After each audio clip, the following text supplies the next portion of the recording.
First of all, let me explain to you that when it comes to geochemistry, I am an early career scientist. My PhD is in astrophysics, and I worked in astrophysics and cosmology for several years before joining Cambridge University Press as the Director of Science Publishing. And I ran the Science Publishing Department of the Press for 22 years, and then I decided to take early retirement and switch to becoming a historian of science. And I'm early career because my fellowship of the Royal Historical Society, which is the professional qualification in the UK, was only awarded 2 years ago. So, deep carbon science, or the history of geochemistry and geophysics of the Earth's interior.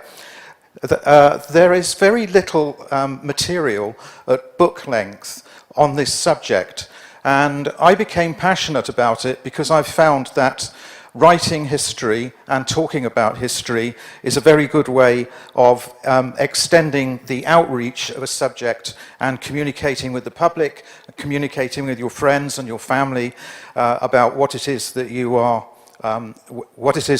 working on. Now, a history of carbon science. We've already had 2 carbon talks this afternoon.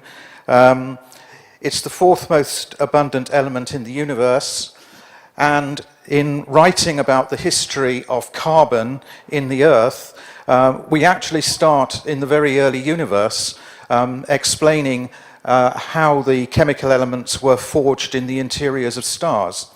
And that's a very good way of actually beginning to engage people's interest. In writing about history, I am very keen on writing about people rather than dates. And obviously, in the history of science, you're not writing about battles, or thank God, you're not writing about politics. Deep carbon, which is the expression used by the Deep Carbon Observatory, is carbon that is not in the atmosphere, nor the carbon that's in the oceans, and it's not the carbon that's on the surface. So it's all the carbon that is below the surface. And there's a surprising amount of this. For example, the deep biomass, the microbial life below the surface, the total amount of that is a few % of the amount of biomass which we actually find at the surface. Other reasons why it's very interesting to work on deep carbon is take diamond, for example. Diamond is formed under conditions of very high temperature and very high pressure. The diamonds that actually reach the surface are 750 million years old, and they contain inclusions, and by examining those inclusions we can learn all about the temperature history of the diamond, and we can make profiles and histories of the history of the temperature of the mantle and so on. So there are very sort of interesting intellectual puzzles. And it's because carbon is so abundant in the universe, and yet we do not know very much about what the carbon in the Earth's interior is doing. And so that's why the Deep Carbon Observatory, which is a consortium of more than 1,000 professionals in physics, chemistry, biology, geology, oceanography, and so on, was founded in 2009 in order to increase collaborative work. And I was engaged as a historian to document the work on carbon in the Earth's interior that had taken place before 2009. Now, why I think it's worthwhile taking an interest in the history of science is if you look into the history of the areas that you work on and people who worked on it in the past, you can learn quite a lot about the scientific method. You can also learn about the mistakes people make.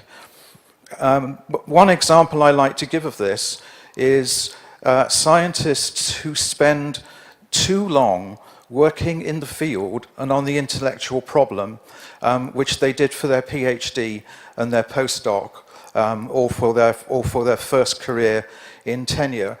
If you've read the biographies of as many scientists as I have, it is very evident that it is much more common for a high productivity, high achieving scientist to work on several problems in succession than always stick at the same problem. In the history, we also come across remarkable people. Victor Goldschmidt, for example, he was within a few seconds of being put on a train as part of the Holocaust when he managed to escape. And after escaping, he was then rescued by British intelligence and taken to England because it was felt that with his knowledge of geochemistry, he could contribute to the war effort and so on. And then lastly, in doing the history, I have found it fascinating to work on some of the long-run problems that took a long time to solve. The age of the Earth, the question of does the Earth have an internal heat source, and the issue of continental drift. All three of these were intellectual puzzles that lasted for almost or longer than a century.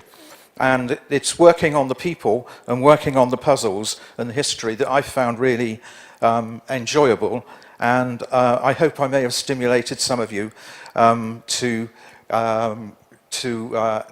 take more of an interest in history. It's very easy to do with the Wikipedia. Thank you very much.